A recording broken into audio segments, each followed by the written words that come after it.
Il était l'an dernier la révélation masculine du saut d'obstacle français.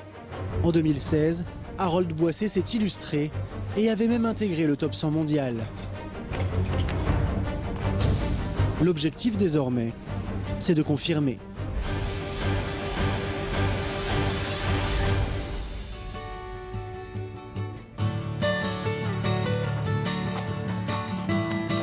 À Montpellier, entre deux concours, Harold Boissé commence régulièrement ses journées sur Colita Z, sa jument de tête.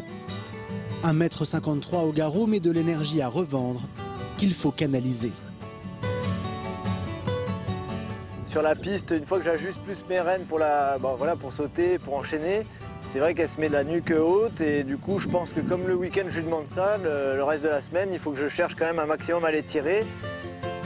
Et à l'entraînement, c'est toujours une embouchure simple et jamais d'artifice.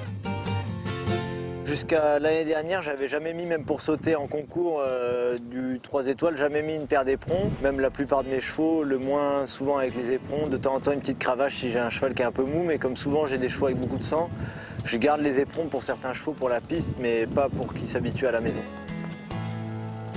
Pour moi, il faut qu'ils aient la niaque.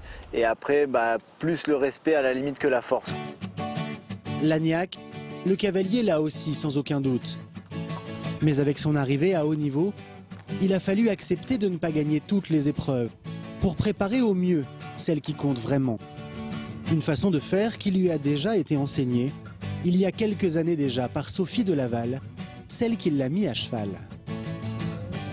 Moi j'ai toujours eu envie beaucoup de gagner. Je faisais du concours, c'était pour vraiment essayer en tout cas de gagner le plus possible. Et Sophie un jour m'a dit, ce serait encore mieux de gagner avec la manière. Et la manière tu l'as pas. Et donc elle m'a dit de temps en temps, et même ça m'est arrivé qu'elle me prive de concours parce que quand on faisait du complet, j'allais trop vite sur le croche, j'étais un peu dangereux. Aujourd'hui, Sophie de Laval est encore là. Car Harold Boissé monte et travaille tout simplement là où il a débuté l'équitation. Alors qu'il commençait la compétition, il a orienté ses études pour ne jamais être loin de cet endroit avant de devenir l'un des salariés. Et il y a encore une dizaine d'années, il ne se voyait pas aussi haut. C'est dur de dire à 16 ans, quand on est ado, de se dire je vais faire du 5 étoiles. Je pense même à 16 ans, je savais pas ce qu'était le 5 étoiles, puisque comme on faisait du complet, je connaissais Eric Navet et Thierry Pommel à l'époque, mais les autres cavaliers, je les connaissais pas. Si ce n'est pas un environnement habituel pour un très grand nombre de cavaliers professionnels, Harold Boissé s'y sent chez lui. Je me suis jamais dit je resterai toujours ici.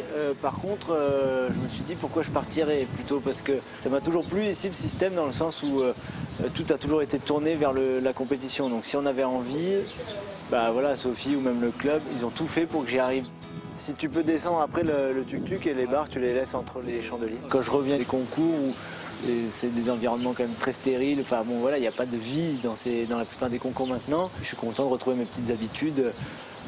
Avec des poneys partout, un club quoi. Ouais, psychologiquement je pense que ça me met bien. Et le cavalier ne vit pas dans sa bulle de compétiteur. Ici, tout le monde met la main à la pâte. Je sais aussi comment on prépare un poney ou un double poney, quand des fois il faut leur donner un petit coup de main. Donc je trouve ça plutôt sympa comme ça, plutôt que chacun fasse son rôle dans son coin et puis communique avec personne quoi. Un travail en équipe qui se fait également sur les chevaux, puisque le cavalier s'absente plus régulièrement désormais sur les terrains de concours. Vu qu'il a quand même un bon piquet de chevaux et un gros piquet de chevaux, c'est vrai qu'il faut faire attention. Donc lui, il gère les compétitions, le travail aussi à la maison. Il gère aussi les jeunes chevaux parce qu'il a toujours un œil dessus. Mougli. Oh, lui, il est un peu joueur.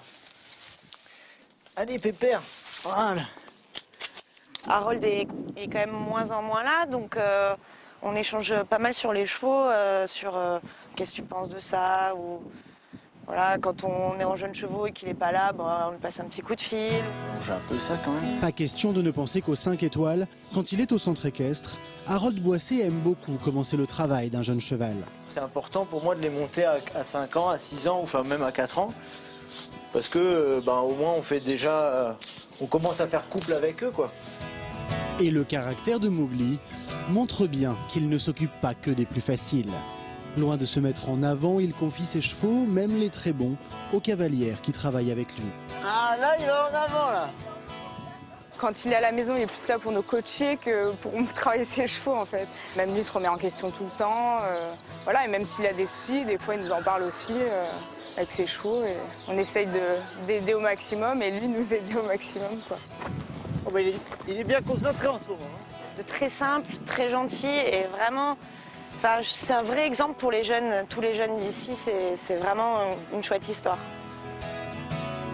Harold Boisset sait parfaitement d'où il vient et il compte bien écrire ici la suite de cette histoire, avec toujours un peu plus de sagesse dans la gestion des épreuves, comme pour mieux se rappeler les conseils qui lui ont permis d'aller toujours plus haut. J'essaye de gérer Colita différemment, alors c'est vrai qu'elle gagne un peu moins, je fais plus de tours de travail que les années passées, c'est ça à ce niveau-là que j'ai mûri, quoi. Pour ce qui est des 5 étoiles, donc essayer de refaire une perf comme l'année dernière à Paris, enfin, je pense que je peux le refaire, que la jument est capable de le refaire. Avec ma nouvelle stratégie, en tout cas, j'espère arriver à refaire mieux que l'année dernière.